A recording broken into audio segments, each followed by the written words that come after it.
우리 오늘 하나님께서 허락하신 말씀 보겠습니다. 구약 성경 이사야 43장, 구약 성경 이사야 43장 14절로 21절, 14절로 21절. 잠깐 찾으시면서 광고 드리면, 하나님 보시기에 이 세상의 소망은 교회입니다. 교회. 뭐 정치인, 뭐 경제인, 세상에서 뛰어난 사람이 우리의 소망이 아니라, 하나님의 소망이 아니라 교회가 소망입니다. 그래서 여러분의 처신에 따라서 예배자들의 처신에 따라서 이렇게 복이 흘러가게 되어 있습니다. 복의 주관자, 복의 근원은 하나님이시잖아요. 그죠? 그 여러분의 가정 또한 마찬가지고 우리 교회도 마찬가지입니다. 하나님은 교회를 주목하고 있습니다. 그래서 우리 교회가 정말 말씀 앞에 더욱 순복하고, 말씀 충만, 성령 충만, 예배 충만. 그래서 여러분들 다 하나님 앞에 계속 이야기합니다. 목숨 걸고 예배하는 자 되기를 주님의 이름 축복합니다. 혹시 여러분 왜 선교사님을 저렇게 예배를 강조하시나? 전 세계를 이렇게 객관적으로 보면 예배 드리는 게 그렇게 호락호락하지 않습니다. 눈치 보고 예배 드리고, 숨어서 예배 드리고, 예배 드리다가 잡혀서 목숨이 앗아가는, 그렇게 죽고 고문당하고 그러한 교회들이 많아요. 예배하는 것 때문에 끌려가서 민족이 집단적으로 고초를 당하는 경우도 허다합니다. 우리가 예배를 소홀히 하면 안 됩니다. 그래서 정말 예배가 얼마나 귀한지 한국 교회가 예배 앞에 정말 바로 섰으면 좋겠습니다. 그래서 여러분 한 사람 한 사람 예배 앞에 목숨 거는 여러분들 다 되기를 주님의 이름으로 축복합니다. 자, 오늘 하나님께서 허락하신 말씀 이사야 43장 14절로 21절, 우리 다 같이 한 목소리로 시작. 너희의 구속자여 이스라엘의 거룩한 이 여호와가 말하노라. 너희를 위하여 내가 바벨론에 사람을 보내 모든 갈대아 사람에게 자기들이 연락하던 배를 타고 도망하여 내려가라. 나는 여호와 너희의 거룩한 이요 이스라엘의 창조자 너희의 왕이니라. 나 여호와가 이같이 말하노라. 바다 가운데 길을, 큰 물 가운데 지름길을 내고 병거와 말과 군대의 용사를 이끌어내어 그들이 일시에 엎드려져 일어나지 못하고 소멸하기를 꺼져가는 등불 같게 하였나. 너희는 이전 일을 기억하지 마.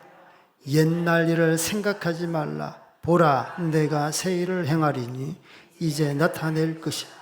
너희가 그것을 알지 못하느냐. 반드시 내가 광야의 길을, 사막의 강을 내리니 장차 들짐승 곧 성냥이와 타조도 나를 존경할 것은 내가 광야의 물을, 사망의 강들을 내어 내 백성 내가 택한 자에게 마시게 할 것이며, 이 백성은 내가 나를 위하여 지었나니 나를 찬송하게 하려 함이니라. 아멘.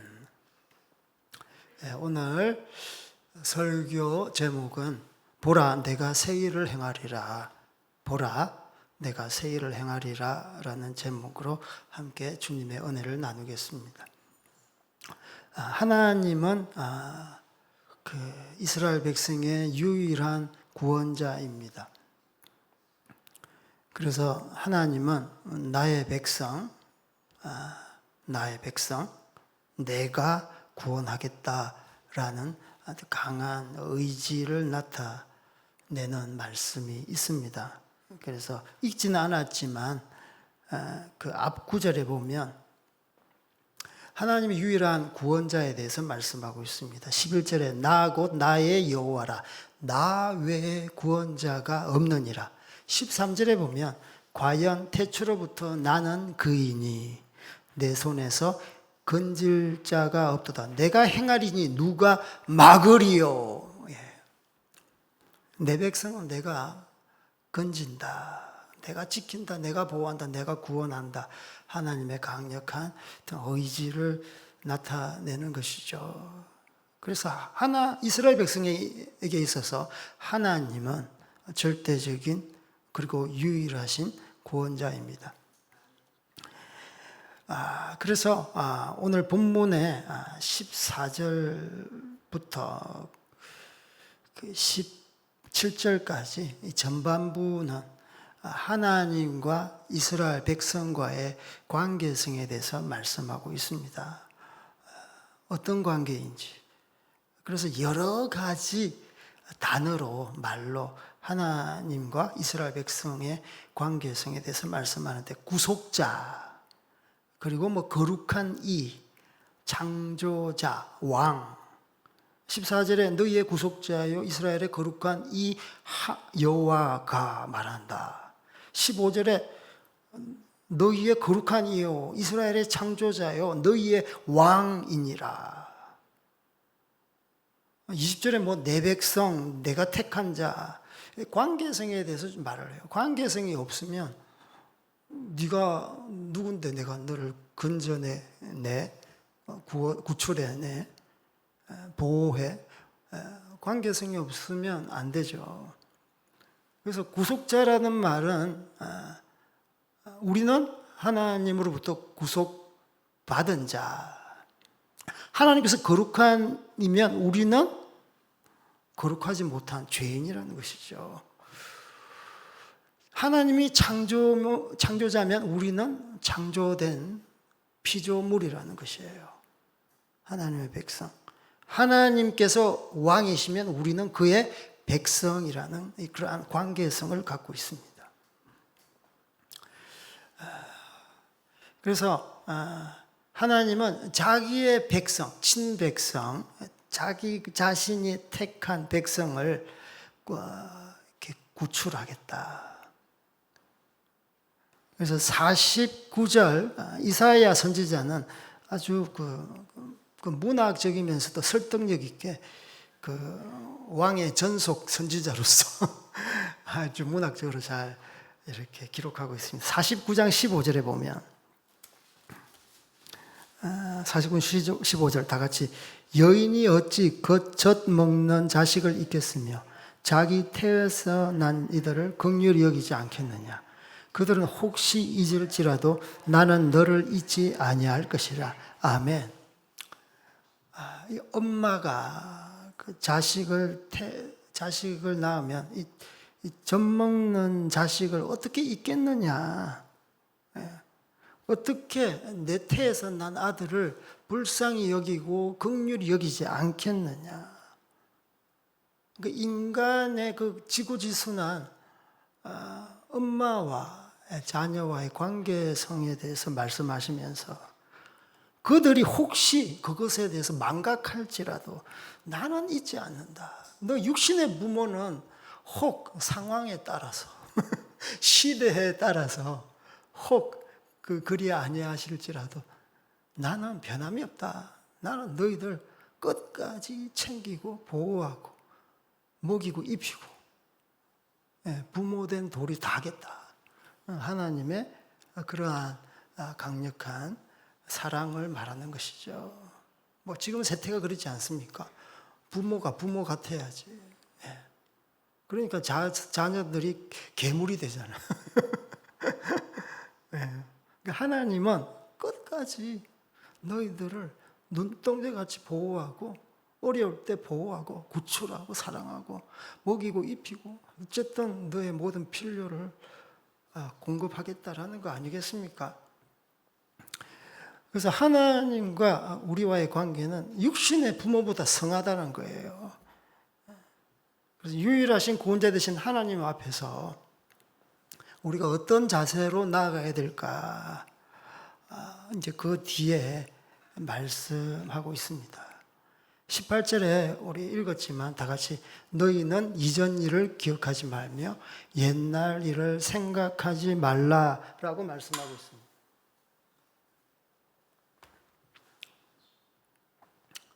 이스라엘 백성이 이전 일, 옛적 일에 대해서 너무 많은 생각이 있었나 봐요. 그래서 기억하지 말라, 생각하지 말라. 좀 잊어라, 망각해라 이 말씀이죠. 구체적으로 기억하지 말아야 될 것이 무엇입니까? 생각하지 말아야 될 것이 무엇입니까? 그 앞절 16절, 17절에 나와 있습니다. 바로 이것은 출애굽 사건이죠. 홍해를 건넌 사건입니다. 홍해 사건 진짜 역사적으로 어마어마한 경이로운 사건입니다. 바다 가운데 길을 내시면서 거기서 걸어가셨어요. 걸어가게 하셨습니다. 이스라엘 백성들이 홍해를 지나는 것을 본 애국 군대가 어떻게 했습니까? 그냥 물구름이 바라보지 않고 그 뒤를 따랐습니다. 애국 군대가, 그 최신식 애국 군대가 겁도 없이 홍해 사이로 들어갑니다. 뒤쫓는 거예요. 그랬을 때 하나님께서는 벌하셨어요. 애국 군대를 홍해에 수장시켜 버립니다. 이 생각만 해도 얼마나 기쁩니까? 이스라엘 백성들은 홍해 사건을 해석만 해도 우리는 건너가고 그들은 물에 수장되었다. 생각만 해도 쾌재를 부르잖아요. 신이 납니다. 야, 그때는 좋았지. 그때는 진짜 너무 고소해. 그래서 기뻐. 얼마나 기뻐했습니까? 이걸 잊으라는 거예요. 기뻐했던 그 순간 계속 기억하면 뭐 안 좋나요? 그런데 이걸 잊으라는 거예요. 왜? 그게 과거에 우리가 묻혀있기 때문에, 매여있기 때문에. 그것을 교훈을 삼지 않고 그것만 계속 되뇌이고 왕년에 어땠지 뭐 이렇게 하는 뭐 이런 식인 거죠. 성경에는 기억하지 말아라 반면에 기억하라라는 말도 있습니다. 그 이제 연관된 말씀을 다른 성경에 찾으면 좀 신빙성이 없으니까 이사야 선지자가 똑같이 기억하라라고 말해요. 이사야 46장 8절로 9절 말씀에 보면 너희 패역한 자들아 이 일을 기억하고 장부가 되라. 이 일을 마음에 두라. 너희는 옛적 일을 기억하라. 나는 하나님이라. 나 외에 다른 이가 없느니라. 나는 하나님이라. 나 같은 이가 없느니라. 뭘 기억합니까? 옛날의 사건을 통해서 하나님께서 행하셨다라는 것을 기억하는 거예요. 하나님께서 우리의 유일한 구원자 되신다. 우리의 힘의 원천은 하나님이다. 야, 뭐 우리를 따르는 적군들이 수장되고 아이고 고소해. 생각만 해도 너무 기뻐. 하나님이 우리를 얼마나 사랑스러웠으면 저 적군을 저렇게 진멸할까. 너무 좋아. 계속 이 생각만 하고 과거에 머물러 있으면 안 되는 거예요. 그렇게 어렵고 시련과 환난 가운데, 학대 가운데, 인권이 유린당하는 가운데 우리를 하나님께서 구원해 주셔서 우리의 유일한 구원자는 하나님이시야. 이것을 기억해야 되는 거예요. 그래서 과거는요, 우리가 기억해야 되는 것은 교훈을 얻기 위한 것입니다. 그죠? 나 중심적인 그러한 기억은 왕년에 내가 뭘 어떻게 했는데, 좋았어. 그때가 좋았지. 예. 나 중심적인 세계관에서 벗어나야 되는 거예요. 이게 바로 영적인 이기주의요, 영적인 인본주의입니다. 최근에 뭐 역사 논쟁을 많이 하잖아요. 역사 논쟁. 뭐 일본과의 관계, 중국과의 관계, 역사 논쟁. 뭐 우리나라의 건국이 어떻고 역사 논쟁. 그것을 통해서 막 갈등하고 서로가 서로를 험담하고 비난하면 안 되는 것이죠. 교훈을 찾는 거예요. 뭐 교계에서는 또 역사 논쟁, 신사 참배가 어떻고, 한국 교회가 회개했으면 이미 끝난 건데 계속 끄집어내서 역사 논쟁을 해요. 뭐 일본과 소녀상을 막 해서 일본에 대한 적개심을 계속 불러일으키는 거예요. 용서하면 끝나는데 한국 교회가 왜 거기 휘둘립니까? 교훈을 얻으면 되는 거예요. 할 말이 참 많아요. 우리나라의 이러한 그 예전에 뭐 그렇게 못 살았대요. 초건 목피 보릿고개 저는 모릅니다. 잘 모르는데 그때 위대한 막 지도자 박정희가 물론 이게 막 군사를 이끌고 막 정권을 뒤집었죠. 그리고 독재를 했습니다. 물론 그런 어두운 면이 없지 않아 있어요. 그런데 항상 지도자에는 명암이 있어요. 어두운 면이 있고 밝은 면이 있다니까. 그런데 우리는 그것을 교훈을 삼아야 되는 거예요. 그 초건목피 보릿고개 시절, 기본적인 생존이 안 되는 그러한 시대에 그분은 혜성같이 나타나. 한번 잘 살아보자. 한번 새끼 한번 먹어보자. 이게 그 모토, 기치를 내걸고 그렇게 뭐 제 생각에는 뭐 경제 개발 뭐 1개년, 2개년, 3개년, 5개년 이게 착착착착 이렇게 하는 거 보면서 어떤 계속적인 어떤 계획이 막 달성되는 것. 국민들도 좋아하고. 그런데 부정적인 면을 계속 봐서 이 사람은 독재자야. 그래서 낙인 찍혀버리고 부정적인 인물로 낙인 찍혀버려서 뭐 박정희 뭐 기념관 있습니까? 있겠죠. 그런데 우리 전 국민이 그렇게 그것을 이렇게 떠받듭니까? 그렇지 않잖아요. 물론 떠받드는 건 아니지만 기억해서 교훈을 삼는 거예요. 그때의 민주화는 언감생심이었어요. 배고픈데 사회과학적으로 그런 게 있더라고요. 그 인간의 욕구 5단계. 그 사회학자 메슬로우 여러분 들어보셨어요? 저도 공부하다가 몇 개 적었는데 인간의 5단계. 처음부터 민주화가 안 돼요.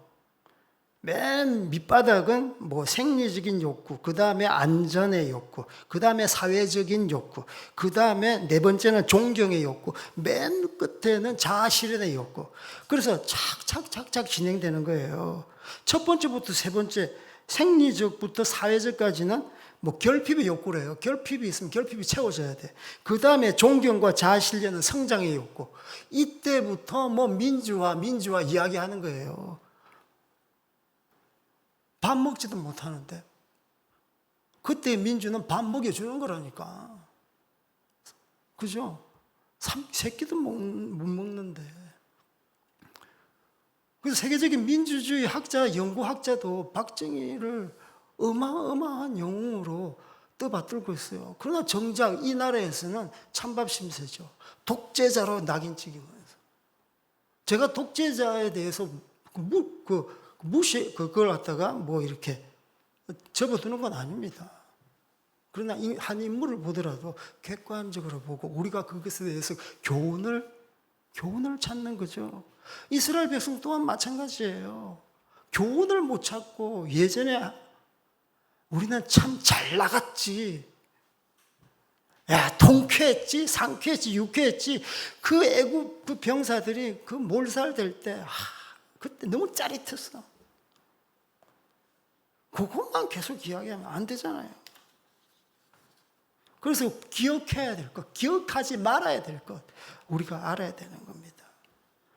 그래서 하나님 중심적인 그러한 어떤 세계관, 사고 가운데 우리는 늘 간직하며 신앙생활을 해야 되는 것이죠.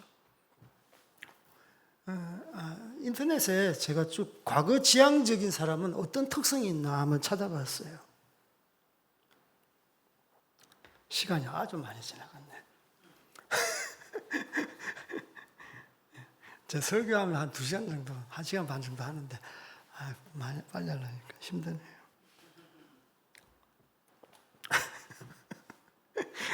네, 과거지향적인 사람, 항상 과거 이야기하는 사람, 이런 사람들의 특징 3가지로 제가 분류해 봤는데요. 인터넷상에서 사회학자들이 이야기하는 것 같아요. 현실의 자신을 못 본다라고 합니다. 과거지향적인 사람은 과거를 먹고 살아요. 뭐 옛날에 어땠고 저땠고 먹고 살아요.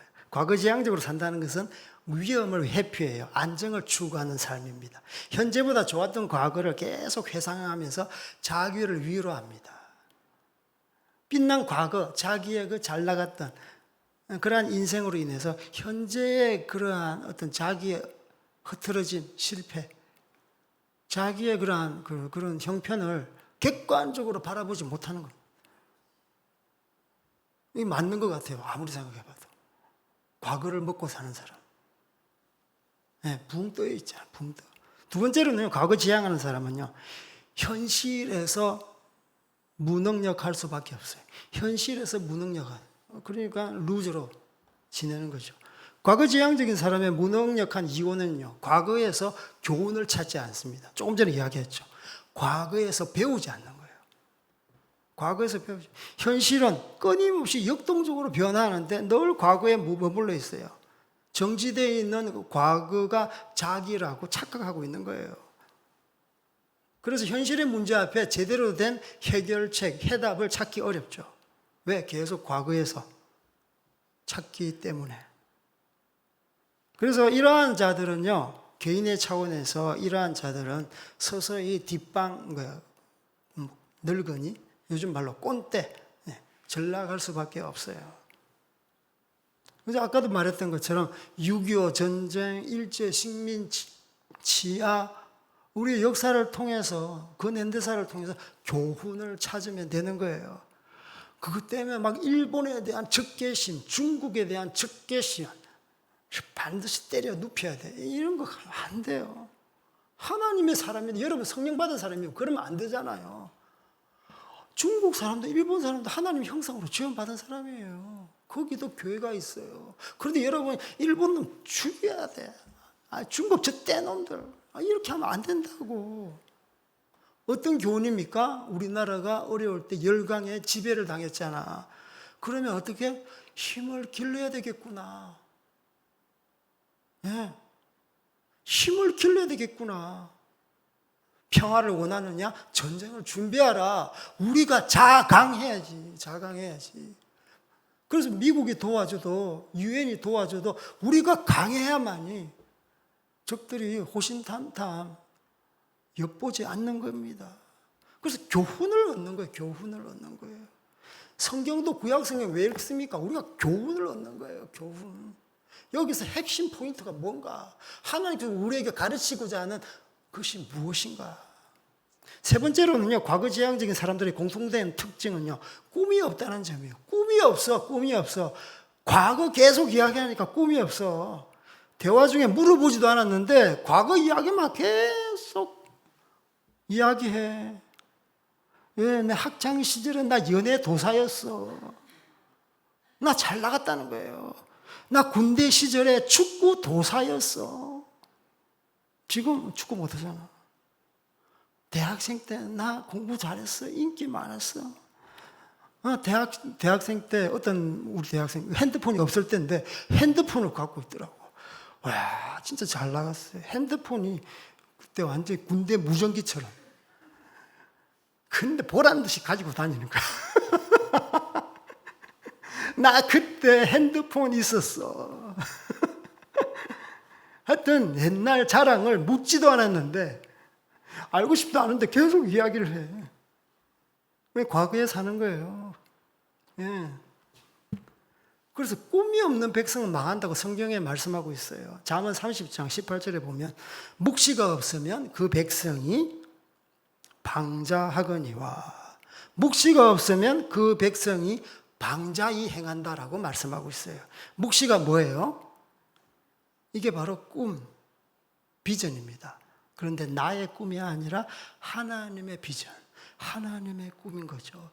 히브리어 희존에 보면 선지자, 성경을 통해 계시된 비전이라고 해요. 그러니까 내 비전이 아니죠. 하나님의 비전, 하나님의 꿈인 거죠. 내 꿈을 내가 실현하는 것이 아니라 하나님의 꿈을 내가 실현하는 겁니다. 그리고 방자의 행하거니와, 제가 히브리어 찾아봤는데 이파라라고 그래요. 이 뜻은 뭐냐 하면, 첫 번째 뜻은 멸망하다, 망하다 그거예요. 두 번째 뜻은 포로가 된다. 세 번째 뜻은 벌거숭이가 된다. 방자히 행한다, 뭐 버르장머리가 없다, 무례하다, 이 정도가 아니고 원어를 보면 망하는 거고 포로가 되는 거예요. 벌거벗게 되는 거예요. 이것만큼 아주 진짜 추하게 망하는 건 없지 않습니까? 부끄럽게 되는 거예요. 여러분, 명예가 땅에 떨어지는 거예요. 모든 사람이 다 알게 되는 거예요. 예? 그 사탄 마귀의 포로가 되는 거예요. 사람의 포로가 되는 거예요. 주도적인 자기 인생, 하나님이 끌고 가시는 그런 주도적인 인생을 살지 못하게 되는 겁니다. 그래서 묵시가 없는 백성은 방자히 행한다라고 성경은 말씀하고 있습니다. 그래서 과거 지향적인 사람들은 하나같이 꿈이 없다. 우리가 이거 배워야 되겠습니까? 네, 과거 지향적인 사람은 좀 멀리 하시는 게 좋을 줄 알아요. 네. 그래서 과거에 이러한 향수에 젖지 마라. 교훈을 기억하지만 향수에 젖지 마라. 홍해 사건, 우리를 인도하시고 구원하셨다. 그 하나님께서 우리의 유일한 구원자이시다. 능치 못할 일이 없으시다. 그분께서 능력자시다. 그건 교훈으로 우리가 항상 기억해야 되는 것이죠.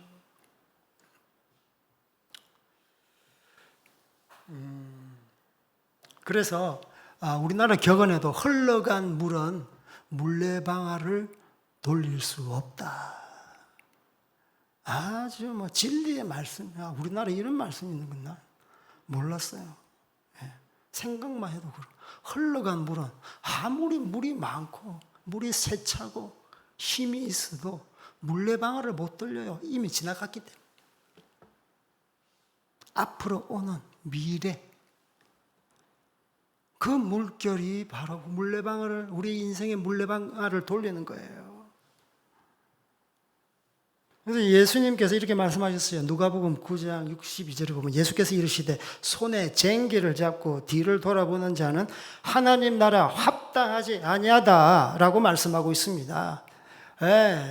제가 선교사잖아요. 선교지에서 제가 선교사를 비하하는 건 아닙니다. 대부분 선교사님들 다 훌륭하신 분인데 주변에 이런 선교사가 일부 몰지각한 선교사가 있더라. 선교지에서 이제 파송교에서 파송을 받고 왔는데 항상 쟁기를 잡고 뒤를 돌아보는 거예요. 그게 뭐냐?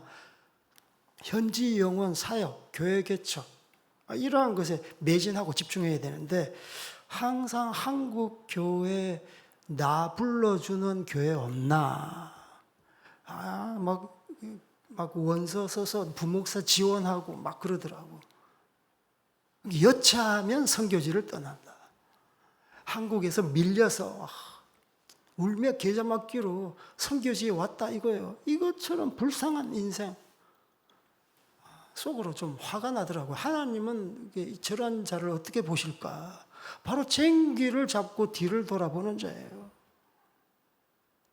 옛날에는 그래도 목사 중에서 그래도 좀 영성이 뛰어난 사람이 한민족 품고 한나라를 품고 저 이영만리 선교지를 향해서 갔는데 지금은 일자리 찾아 산만리 뭐 이렇게 신학교 졸업해도 일자리가 없으니까 그러면 교회 개척하지. 국내 목회가 비전이면 그것도 하기가 좀 호락호락하지 않는 건 알지만 신학교 졸업하고 뭐 할 때 뭐 어디든지 가오리다. 찬송가도 부르면서 지금은 골라 잡아 가오리다. 막 그러잖아.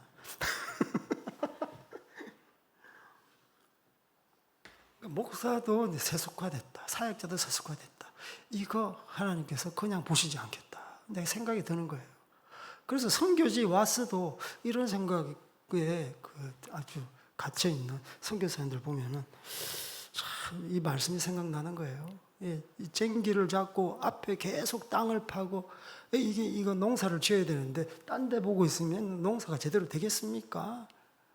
제자를 키울 수 있겠습니까? 전도를 제대로 할 수 있겠어요? 온전한 복음이 전파될 수 있겠습니까? 될 수가 없는 것이죠. 그래서 과거 향수에 젖어 있지 마라.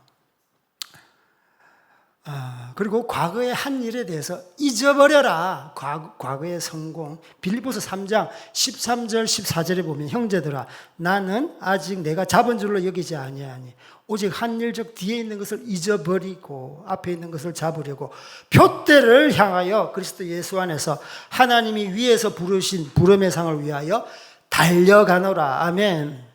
좌우 뒤 돌아보지 않고 앞을 향해 표대를 향해 경주자의 자세, 달려간다라고 말씀하고 있습니다. 야, 이게 바로 영성입니다. 다른데 그 영성 찾을, 뜨거우면, 예배, 잘 드리고, 성경 맺독하고,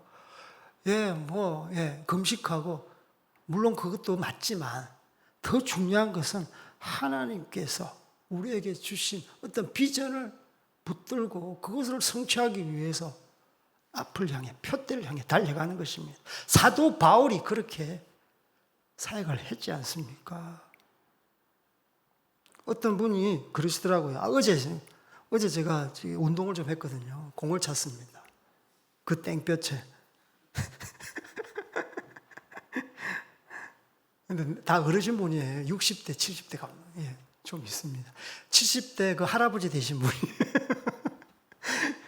나한테 50대 나는 날아다녔다.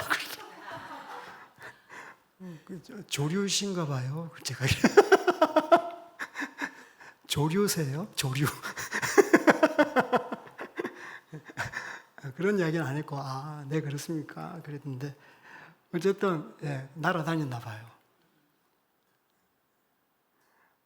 그래서 자기 예전에 좋았던 것, 나 옛날에 전도 많이 했어. 나 옛날에 40일 금식 했어. 야, 이런 거 보면 딱 주눅듭니다. 영적으로 한번 딱 이게 접어야 돼요. 나는 한 번도 못 했는데. 나 선교사인데. 어떡하지? 이렇게 무릎 꿇어. 그건 거예요. 내 앞에. 지금.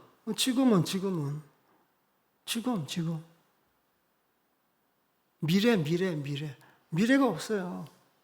예전에 그렇게 해봤다고 그냥.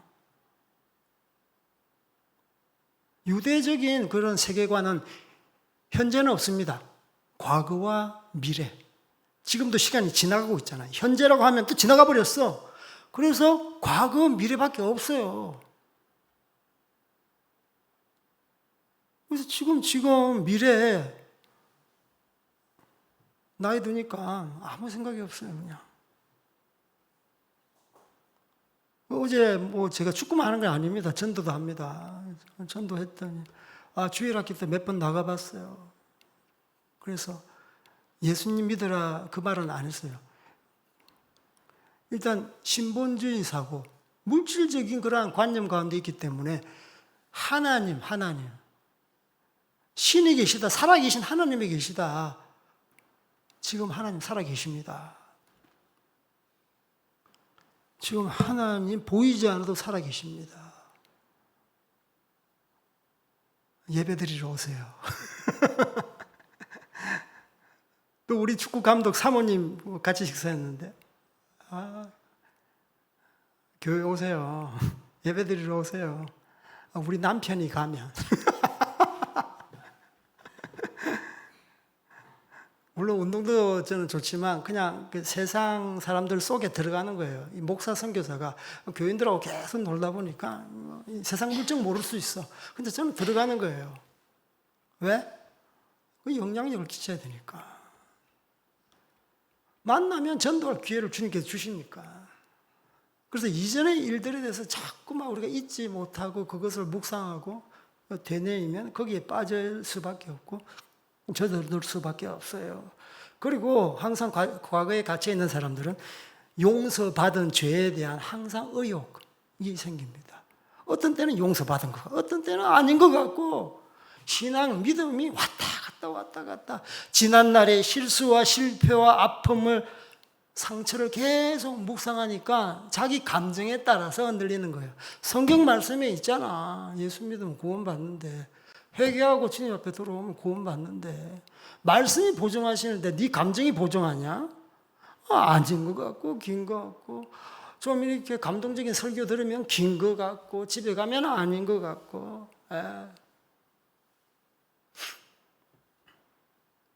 그래서 또 교회 내적 치유도 마찬가지예요. 어떤 때는 치유받은 것 같고 어떤 때는 아닌 것 같고.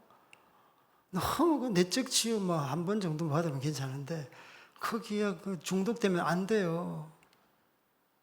성경에 무슨 내적 치유가 어딨나. 성령 충만하면 다 그냥 복구해 주셔요. 원상 복구 리셋 해버리는 거예요, 여러분 다. 예. 진짜 그렇습니다. 과거에 상처 없는 사람이 어디 있습니까? 어렵지 않은 사람이 어디 있어요? 그걸 극복해 나가고 거기서 교훈을 찾는 거지. 그리고 그런 갈등 가운데, 어려움 가운데 있으면 도움을 주는 거예요. 그래서 자기 안에 자기 감정 추스린다고 여기저기 가요. 그냥 상담사만 돈 많이 버리는 거지.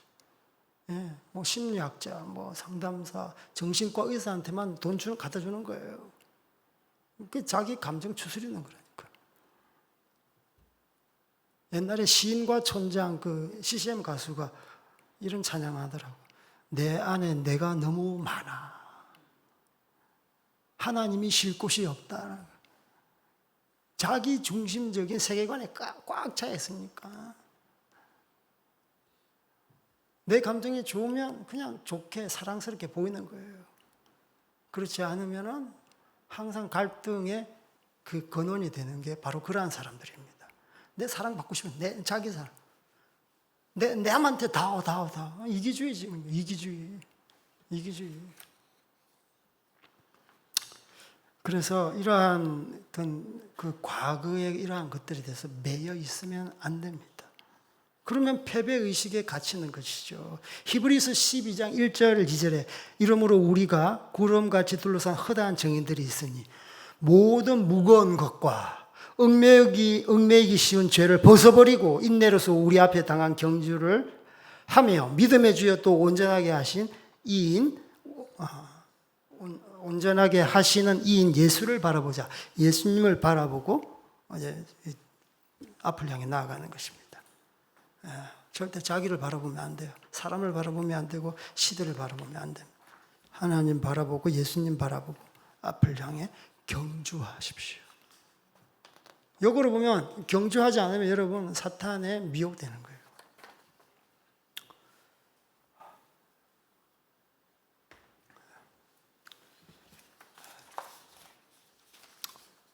시간이 많이. 그래서 19절, 20절 기억하지 말라고 하면서 그 뒤에 18절, 20절 우리 다 같이 시작.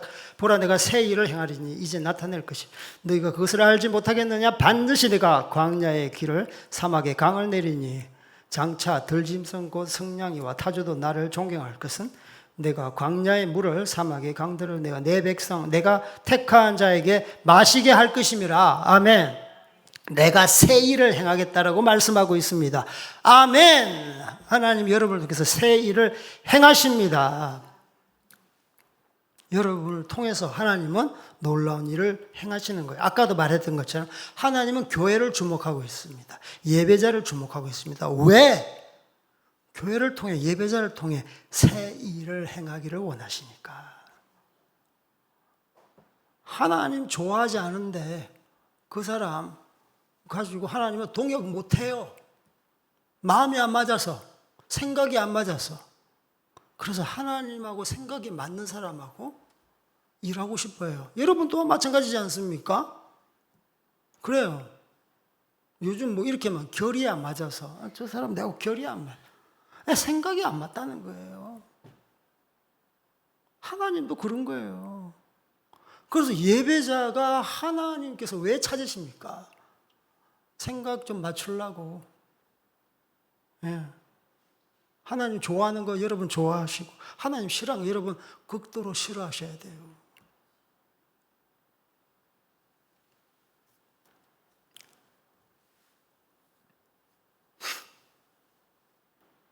하나님은 그 새 일을 행하십니다.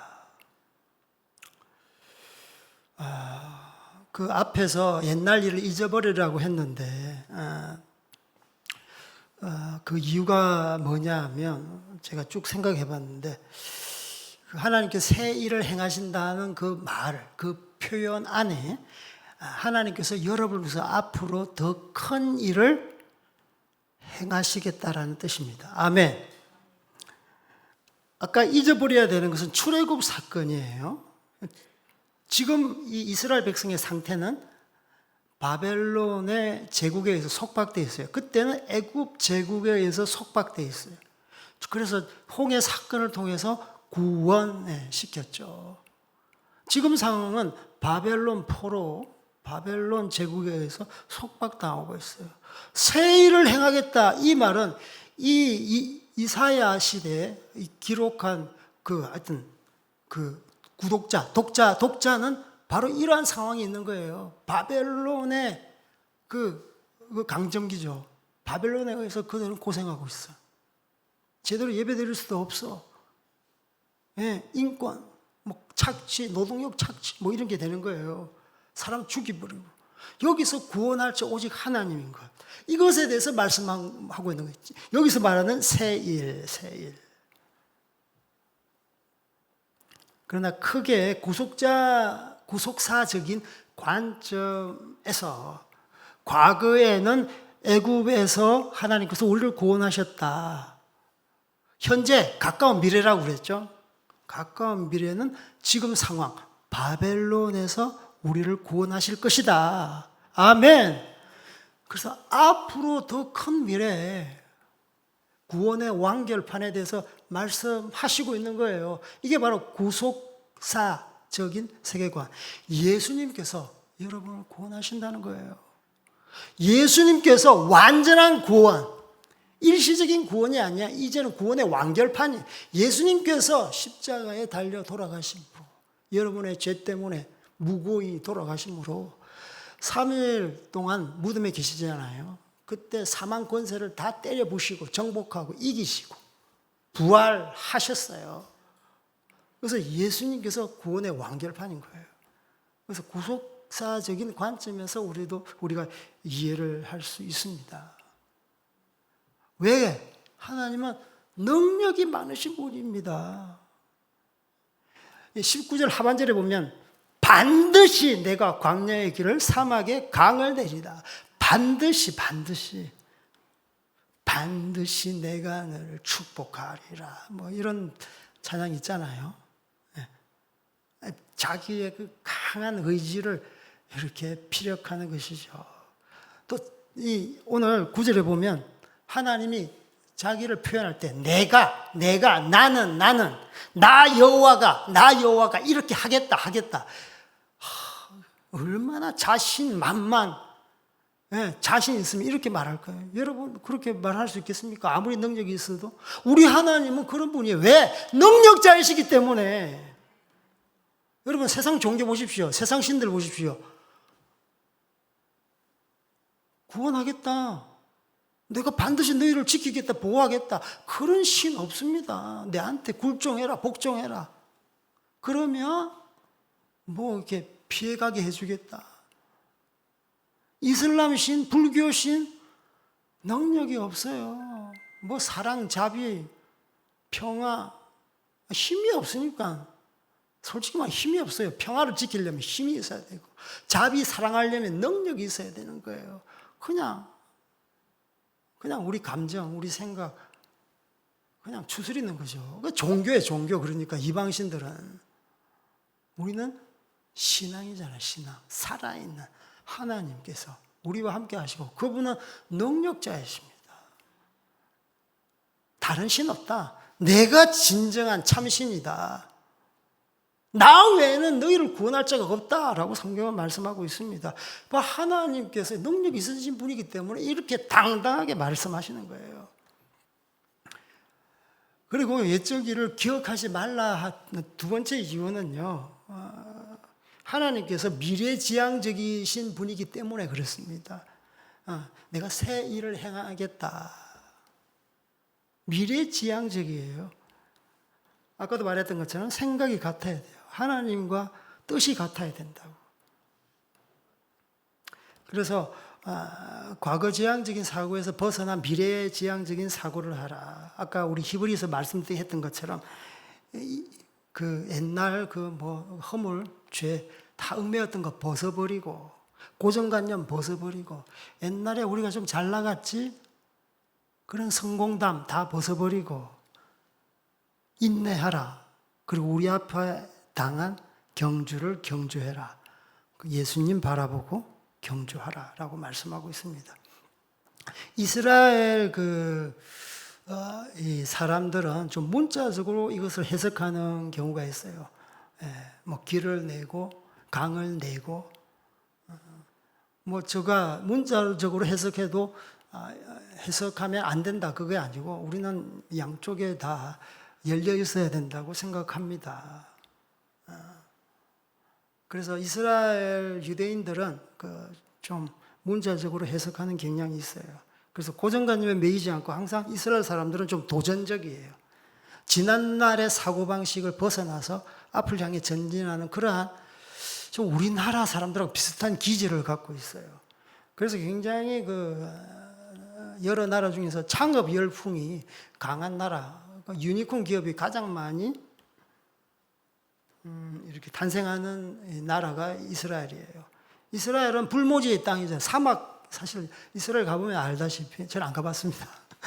갔다 온 사람 이야기를 들어봤는데, 사막 불모지라고 그러더라고요. 그러나 그들은 농업 선진국이에요. 이스라엘 사람들은 불모지에서, 사막에서 농업을 일으켰습니다. 물이 없는 사막에서 물을 끌어다가 농업 용수로 해서 엄청난 많은 작물들을 생산합니다. 그래서 그들은 주 수출품이 농산품이에요.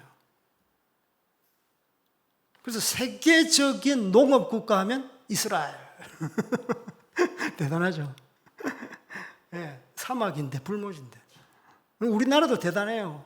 저 고비 사막, 몽골에다가 나무 심어주고, 저기 아랍 중동에 가서 벼 심어주고, 스마트 농법이라고 또 가르쳐주고, 우리나라 사람들도 대단한 사람들입니다.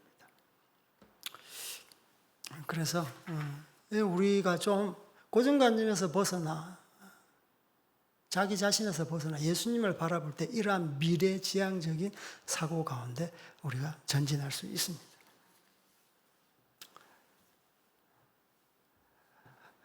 이렇게 하나님께서 새해를 행하시는데 단지 나는 대단한 사람이야. 하나님, 너희들이 따르는 구원자 나는 대단한 사람이야. 이게 목적이 아닙니다. 하나님의 의도는 다른 데 있어요. 그래서 21절 하나님의 의도, 하나님의 목적이 숨어 있습니다. 우리 21절 시작. 이 백성은 내가 나를 위하여 지었나니 나를 찬송하게 하려 함이라. 아멘. 이 백성 하나님께서 창조하셨대요. 지으셨대요. 누구를 위해서? 나를 위해서. 하나님을 위해서. 그럼 어떻게 해야 된다? 나를 찬송하게 하려 함이라. 여러분 하나님 앞에 찬양하는 사람 예배자로 서시는 겁니다. 여러분 피조한 목적이에요. 여러분 삶 자체가 하나님을 높이는, 경배하는 거예요. 우리 하나님 최고야 높이는 겁니다. 곡조에 맞춰서 물론 찬양도 하지만 계속 전도도 어떻게 보면 복음을 전하지만 하나님을 높여드리는 거예요. 복음 전하면서 여러분 높이면 안 됩니다. 야, 나는 왕년에 이랬어. 너 무릎 꿇어. 기독교라는 종교 앞에 나와. 이게 아니에요. 우리 하나님께서 나에게 이러한 은혜를 주셨어. 하나님이 주제가 돼야 돼요. 주제. 그래서 하나님을 찬양하는 거예요. 여러분 삶 속에서 하나님을 찬양하고 있습니까? 여러분 가정에서 일터에서 찬양하고 있습니까? 우리가 되물어야 되는 것이죠. 그래서 하나님의 의도, 목적은 결국은 여러분은 하나님의 예배자로 세우시는 거예요. 예. 예배할 때가 오나니 곧 이때라 아버지께서 자기에게 이렇게 예배하는 자를 찾으시느니라. 하나님은 영이시니 예배하는 자가 영과 진리로 예배할지니라. 요한복음 4장에 나옵니다. 예. 로마서 12장 1절 2절에 보면 그러므로 형제들아 내가 하나님의 모든 자비하심으로 너희를 구하노니 너희 몸을 하나님께서 기뻐하시는 산 제물로 드리라. 이는 너희가 드릴 영적 예배니라. 그러므로 너희는 이 세대를 본받지 말고 마음을 새롭게 함으로 변화를 받아 하나님의 선하시고 온전하시고 기뻐하신 뜻이 무엇인지 분별하도록 하라 라고 성경은 말씀하고 있는 거예요. 다 하나님 찬양하게끔 하나님 예배 드리도록 이렇게 말씀하고 있는 거예요. 여러분 인생 뭐 이것도 하고 저것도 하고 많은 계획이 있지만 하나님께서는 여러분 뭘 하든지 중요하지 않습니다. 예, 공무원으로 갈까요? 삼성으로 갈까요? 네 마음대로 해, 네 마음대로. 예, 농사 지을까요? 마음대로 해, 마음대로 해. 그러나 거기서 하나님 찬양해. 하나님 찬양하는 거예요. 막 직업을 뭘 선택할까요? 뭐 점쟁이 집으로 가고 그거 중요하지 않습니다. 그거 중요하지 않아요. 하고 싶은 거 하세요. 그런데 거기서 하나님께 찬양 드리세요. 영광 드리세요. 예배자로 서세요. 그리고 공식적인 예배 가운데는 진짜 예배에 미치셔야 돼요. 예배에 미치셔야 돼요. 여러분 부끄러워서 손 못 듭니까? 저는 일어나고 싶은데 교회 분위기가 혹시 일어나면 또 뒤에 또 가릴까 봐 무례히 행하면 안 되니까 진짜 좀 다 이렇게 다윗 영성으로 예배자가 다 되었으면 좋겠습니다.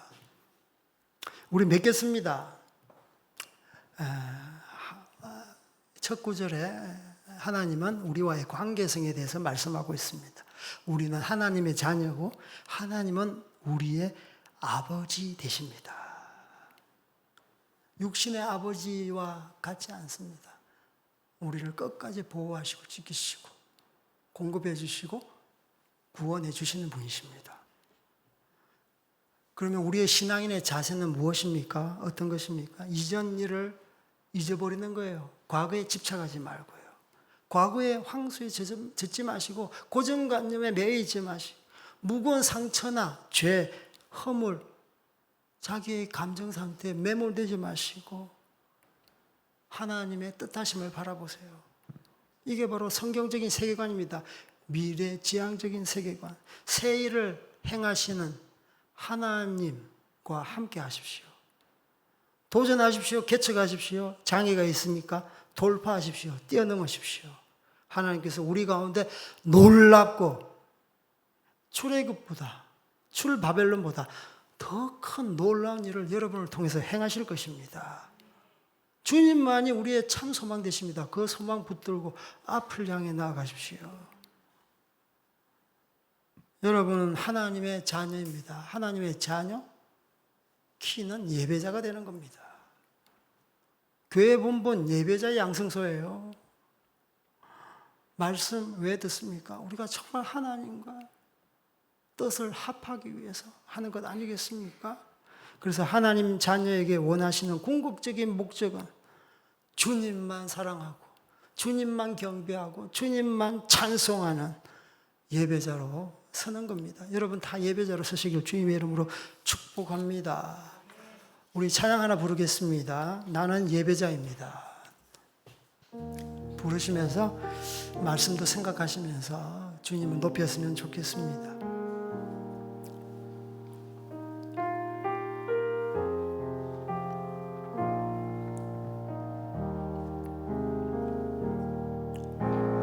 나는 하나님을 예배하는 예배자입니다.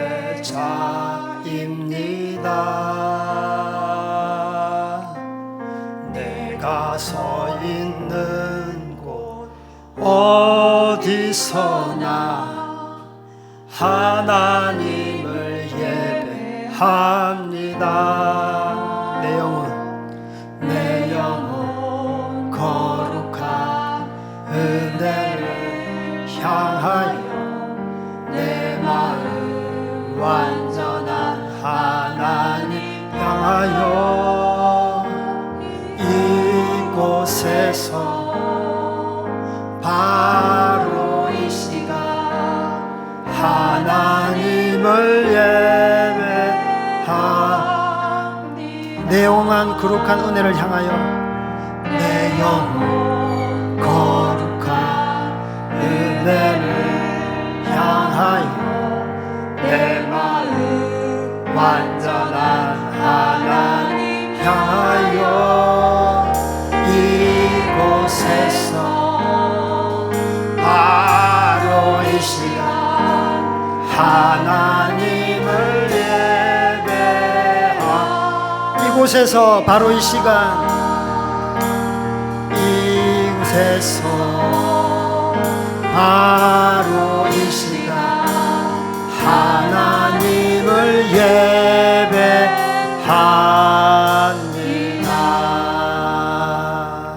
우리 함께 기도했으면 좋겠습니다. 우리는 하나님의 자녀입니다. 하나님 우리의 아버지 되십니다. 자녀에 합당한 도리로 살아가는 저희들 되게 하여 주시옵소서. 자녀는 절대적으로 하나님을 의지합니다. 우리가 절대적으로 하나님을 의지하고 그분의 구원을 바라보는 저희들 되게 하여 주시옵소서. 과거의 향수 듣지 않게 하시고 고정관념에 사로잡히지 않게 하시고 무거운 죄 상처나 허물에 또 자기의 감정에 얽매이지 않게 하여 주시옵소서. 새 일을 행하시는 하나님을 바라보게 하여 주시옵소서. 주님 한 분과 함께 이 시대를 돌파하게 하여 주시옵소서. 도전하게 하시고 개척하게 하시고 뛰어넘게 하여 주시고, 그래서 하나님께서 우리를 통해 놀랍고 큰 일을 행하실 것을 믿음으로 바라보며 소망하며 나아가는 저희들 되게 하여 주시옵소서. 마지막으로 우리가 예배자 되기를 원합니다. 신령과 진정으로 주님 한 분만 찬양하고 우리의 온 인생이 예배자로 서는 저희들 되게 하여 주십시오. 우리 함께 주님 붙들고 기도합시다. 주여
하나님, 우리를 하나님의 자녀, 당신의 자녀, 당신의 백성으로 불러주셔서 감사합니다.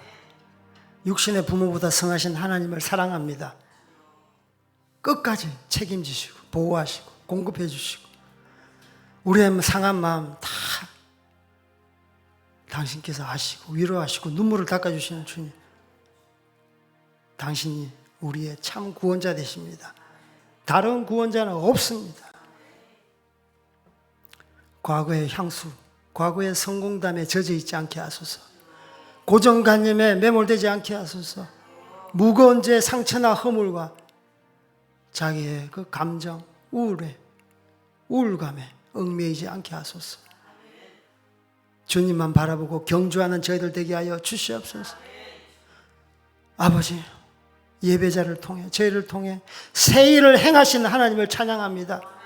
하나님과 함께 미래지향적인 생각으로 앞을 향해 나아가게 하소서.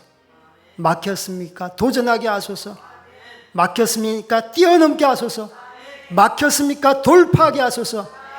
우리에게 당신으로부터 오는 미래지향적인 개척 정신을 함양되게 하여 주시옵소서. 하나님께서 우리를 통해서 놀랍고 큰 새 일을 행하시는 것을 우리가 바라고 믿음으로 아버지 아멘합니다. 믿음으로 신뢰합니다. 소망합니다. 주님, 당신의 목적대로, 의도대로 주님, 우리가 어떤 곳에 있든지 뭘 하든지 주님의 예배자로 서게 하여 주시옵소서. 주님 한 번만 찬양하고 주님 한 번만 높여드리게 하여 주시옵소서. 공적 예배나 삶의 현장 속의 예배나 주님만을 높이게 하여 주십시오. 주님만을 찬양하는 저희들 되게 하여 주시옵소서. 지금은 죄와 죽음에서 우리를 구원하시는 예수 그리스도의 은혜와 하늘과 땅을 지으시고 지금도 통치하시는 무한하신 하나님의 사랑과 성령의 감화, 감동, 교통하심이 이제로부터 하나님 말씀 앞에서 이전 일, 옛적 일을 기억하지 않고 이전보다 더 크고 놀라운 일을 행하시는 하나님을 신뢰하고 소망하고 기대하는 모든 성도들과 가정과 12강주리 교회 가운데 영원히 함께 하심을 간절히 축원하옵나이다. 아멘.